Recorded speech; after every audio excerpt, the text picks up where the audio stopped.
Magandang hapon po sa ating lahat. I know, sabi ni Ma'am kanina, mga busog daw po tayong lahat. So this is really not the very best time to have this conversation. So kaya po kami isinalang ngayong hapon na ito para sa usaping to dahil para magising tayo sa katotohanan. So this is a really very good set of panelists right in front of you because we are actually at the heart of the talks in terms of national security. So nandito po one from PAGCOR, one from PIDEA, and another po from the Office of the President sa media security natin. And of course, we are the glue that sticks everything together. Pinakikialaman po namin lahat, none other than the AFP. So with this, isang katanungan lang po ang ating pag-uusapan ngayon. And pag-uusapan lang natin siya na very, very light lang din po. So For this, ang pinaka-question ko sa ating panelists, with the geopolitical tensions that we are facing right now, and everybody knows na pag ako nakita nyo dito sa harap, ito po talaga ang magiging usapan natin. So with the geopolitical tensions that we're facing, it does not just, it's just usapin doon lang po sa West Philippine Sea area. The geopolitical tensions actually resonates to the country as a whole because there are so-called gray zone tactics, so to speak. So sa gray zone tactics, nakakapaloob dyan yung cybersecurity in general. So because of that, each of us, each of our organizations tend to be having that kind of risk at one point in time.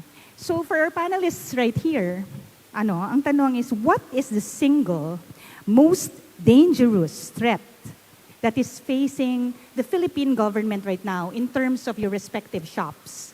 And for your side, are you prepared for it, especially in the context of rising geopolitical tensions? And of course, maganda na rin na pagka nag-share tayo, magbigay na rin kayo ng mga practical examples on how you really tend to face these kinds of risks. How do you handle it? And overall, bago tayo syempre magtapos sa ating panel, hihingi na rin tayo ng message from your end para ma-share sa ating mga attendees this afternoon. So we can start, ma'am? Ladies first. Magandang hapon po sa inyong lahat. Ako po si Alecon Gloria Rubio from PAGCOR. Mukhang saling kit-kit lang po ako dito kasi ano ba ang interest ng gambling, gaming sa ating issue ngayon. But unfortunately, yung pagkasaling kit-kit namin, kitang-kita na sa national news. As we know, we suffer under malign influence and foreign interference from said state. So, yung amin po is one of the front lines. Hindi po namin sinasadya ito. We never thought in a million years in our bingo cards na mai-involve kami dito kasi ang pakailam lang namin is raising funds for the development of the country. But here we are, dealing with the MIFI nga. One of the earliest requests from a different sovereign nation na natanggap ko is hiningi nila yung listahan ng mga nationalities nila na naglalaro sa aming shop, as ma'am said. We just hold on to our laws, and despite the fact that they're foreign nationals, we insist on our laws, data privacy. So we just shut them out. No, we have to implement our laws. And also, ma'am, we have to instill, not only in our employees, but sa clients namin, a very strong sense of data privacy culture. That not all of your entire life should be online and whatever. And when you give your information, you have to be very wary of the information you give. Because as you know, makukuha yan ng ibang mga bad actors and baka magamit against us. Yeah, I would like to resonate with what you said. Sa bansa natin, we have two laws that governs itong cyber, that is the Anti-Cybercrime Law and the Data Privacy Act. And ang talagang pinoprotektahan po natin with the Data Privacy Act is what we call the PII, yung private, personal identifiable information. So any information that points to you directly as a particular individual, makikilala ka as ikaw yon. Talagang gagwardyahan natin yan. And so yun po yung pinopoint out ni ma'am with the with the data privacy. So kayo po, kung pinapag-register kayo, asking for something that would compromise your data as an individual, pwede nyo po kayong umangal, no? Even yung mga pagbisita nyo sa mga condo, kung hinihingi nila yung data nyo, pwede nyong questionin yon. And ang maganda doon, ma'am, we connect in some way because ang PAGCOR po, no, very much in the front line sila in our development work. So, tinatapos na natin tong insurgency problem natin, no? And in this insurgency problems, one of the enablers is yung PAGCOR. So, kung maalala nyo po yung Marawi siege, yung rehabilitation of Marawi into a new community altogether, PAGCOR po is one very frontline enabler sa mga hindi po nakakaalam. Sige po, we'll take the lens from PIDEA. Thank you, Francel. For PIDEA, what we are facing right now is, of course, the threat of the rise of the AI-driven persistent threats. So these attacks are often carried out by state-backed groups. So it is a sophisticated tool like deepfake, stealth intrusion techniques that targeted infrastructures and national defense systems.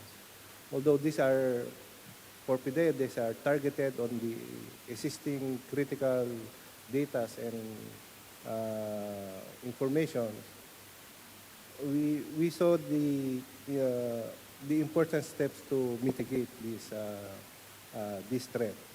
While we are, of course, we are evolving to address these threats, we see also the noticeable gaps. While on the strategy, we are getting there, but we are in the real world, the readiness for the agencies to adapt to these threats is challenging. So this may be brought upon the shortage of the highly skilled cybersecurity professionals, but still we have a direction to fulfill these threats. Yes, no? Una sa lahat, i-plug ko lang, kung mapapansin nyo si Director Pogi, di ba? Matangkad.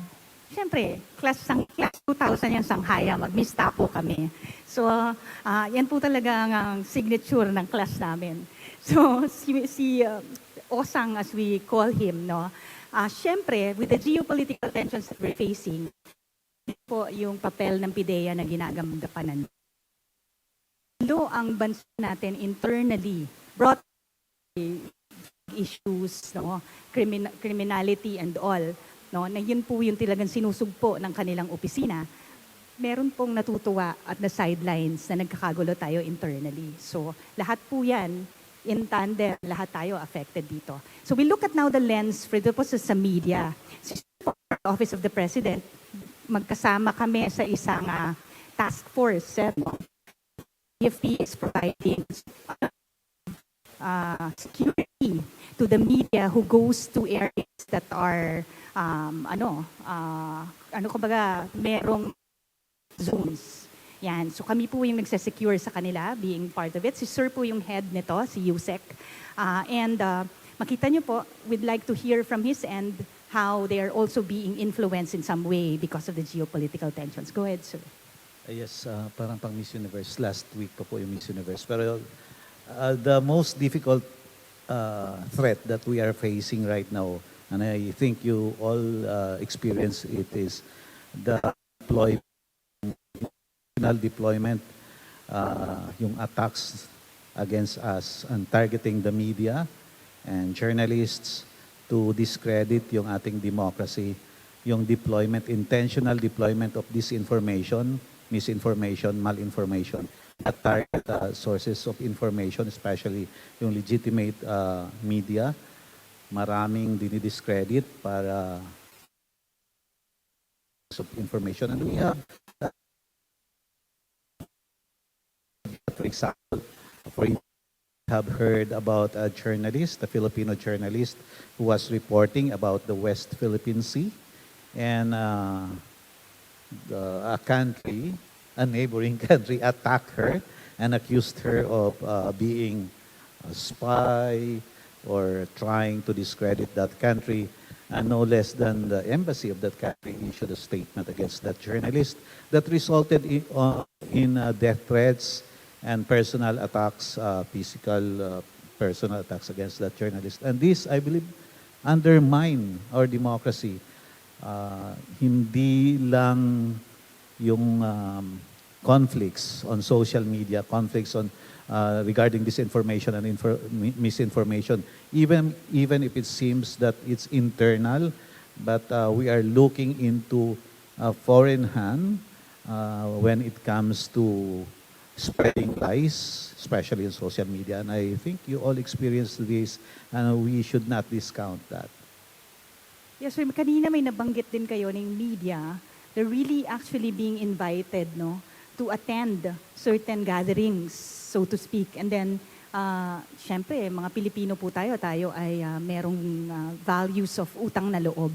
So if we get to be fed the good food, no, and may mga nakwento tayong mga ganyan Yes, incidents. actually, there's a lot of moves by some entities to invite our media, our colleagues in the media into parties or even studies abroad or trips abroad with all the perks of being a tourist covered by, for example, Konyari tour, educational tour. And during these 1-month tours or 2 weeks or 1 week, they are, they are being convinced about a narrative that is actually detrimental to our interests as Filipinos. So that's one challenge that we are trying to combat right now. This disinformation, misinformation, malinformation that is actually targeting the minds of our people. Yes, and to relate this to this conversation of GovX now, lahat ito, sir, nagsisimula sa engagement online. No? So ina-identify nila sino ba tong mga media na to, paano sila, and then they get contacted online. They receive emails, and then nagkakaroon na sila ng group na yung mga pwede nilang maging somebody who would be echoing their own narrative and propaganda, sila na yon, no? And bibigyan din sila ng materials. And there's also an issue na meron sila, Sir Tina, yung website to recruit ex-military, mga ganyan, sir, and also from the media, malaki yan. So, ang pag-protect po namin sa media personalities is not just on the physical side of things, but also on the digital side of things, as we also look at the greater domain of operations that we hand over land, air, sea. Now we have cyber, we have information, dun yung pumapasok, sir, yung fake news, na sinasabi misinformation, disinformation, and malinformation. And now, the greatest battlefield that we have is to our minds, which is cognitive warfare. So they are shaping the narrative with what you see online, and then doon tayo magkakaroon ng a different set of behavior. So, i-ano ko lang siya, ma'am, i-wrap up ko lang siya, sirs, no, with that. Because of that kind of behavior, yung AI na pinag-uusapan natin gives us an algorithm of what you really want, they want you to see. So, for example, certain reel that is favoring a certain narrative, no? Dahil pinanood nyo siya buo, the algorithm will now say that that is your interests. And therefore, you're gonna be fed the same feed, the same kind of reels over and over. So nawawala yung balance of perspectives kasi hindi nyo nakikita yung kabilang side ng kwento. So we have a few minutes left in our panel. We'll have each and every one to have like a 1-minute wrap up and of course message to our attendees this afternoon. We'll start with Yusek, sir. Yes, thank you very much. The government assures you that we are not just sitting here waiting for those attacks. We are trying to be proactive. Isa na sa mga paraan dito is yung mga interagency coordination natin. We actually, later this week, I will be signing a memorandum of agreement with the CICC to be able to strengthen our cyber security investigation, especially when it comes to yung tinatawag na fake news, misinformation, especially those that attack the media para ma-pressure sila sa kanilang reporting. We want to protect our media, their security and their welfare, hindi lang yung physical, kundi yung mga threats na nabanggit kanina na nakaka-pressure sa kanila para mag-conform sa isang narrative na detrimental doon sa interest ng ating demokrasya. And siguro ang mensahe ko sa lahat is to really understand the media situation, the media landscape in our country, and protect legitimate media. Suportahan natin yung independent media, yung mga media na nagpapatuloy sa pagsisiwalat ng katotohanan dahil kung wala yun, wala namang demokrasya sa atin. At the same time, yung role ng mga citizens, hindi lang po dapat tayo consumers ng information, kundi magiging active tayo na defenders ng ating democracy sa social media especially kasi nandyan yung parang matinding battleground ngayon. Thank you po. Thank you, sir. Yes, boss? Para sa PIDEA, yung PIDEA ninyo ensures that we lead the fight against illegal drugs. But here in the cyberspace, kasama nyo ang PIDEA to really support ang itong mga cyber attacks, itong mga to address itong lumalabas na mga hindi lamang attacks sa PIDEA but as the government itself. So it is a whole government approach and kasama niyo ang PIDEA to really address at ipakita ang ating suporta as a nation. Thank you. Pwede na, Mayor. Sige, ma'am. Ano po, dalawang points. The first point, para hindi po tayo controversial, is recently the US has had a big issue because Twitter, who is now X, used to have a lot of influencers na MAGA, na Republican, and then Elon put in this algorithm that revealed kung saan nakatira itong mga white girls, itong mga MAGA influencers. And it turned out that they're Russian, that they're Chinese, that they're Iranian. They're not what they seem. So ganito po ang ating mundo ngayon. You cannot rely on face value when it comes to the digital world. Yung second point po, I understand it's really weird for me to say this, but please do not support illegal gambling. Sasabihin niyo, laro lang naman to, entertainment. It has nothing to do with national security. I regret to inform you that it does. Because illegal gambling is the way of certain national interests of supporting their system. They earn the money of us to run their operations here in our area, here in our world, in our country. Ginagamit yung pera natin sa detriment natin. So, please just say no to illegal games. We have the legal games on our websites. And as a final word for data privacy, please make sure that your information is protected at all times. Because as you know, dati tayo yung number one sa mga love scam, sa mga kung ano-anong scam. Now they've moved somewhere else to the Golden Triangle. And a lot of us are the victims if it's by a scam or illegal games. So please be wary. Thank you. Ayan. So titignan niyo po, no? I wish we had more time to share more. Ang ganda sana ng discussion natin if we had more time, but medyo nag-drag on kasi tayo. But, you know, resonating with all three here, phenomenal speakers, you know, yung sabi ni ma'am, no? Whoever holds the purse holds the power. And kung makita nyo po, no, yung nangyari na before we had all these POGOs, yes, there's positive sides of it, but there's a lot of negative side to it, like criminality has gone up, meron tayong a lot of issues na pwede natin i-address sa another forum. Magkita pa tayo sa PhilSec, so mag-uusap pa tayo ng mas matindi doon. And of course, oh my God, we hate drugs. Alam naman po nating lahat yan. And ang sabi ni Sir kanina, yung hinighlight niya, demokrasya. And nandito po ang inyong sandatahang lakas ng Pilipinas para po patuloy niyong ma-enjoy ang demokrasya na tinatamasa niyo ngayon. Where the AFP is here for you to be able to sleep soundly at night knowing that your AFP is here to protect you. And with all that said, bubuhayin lang natin kayo.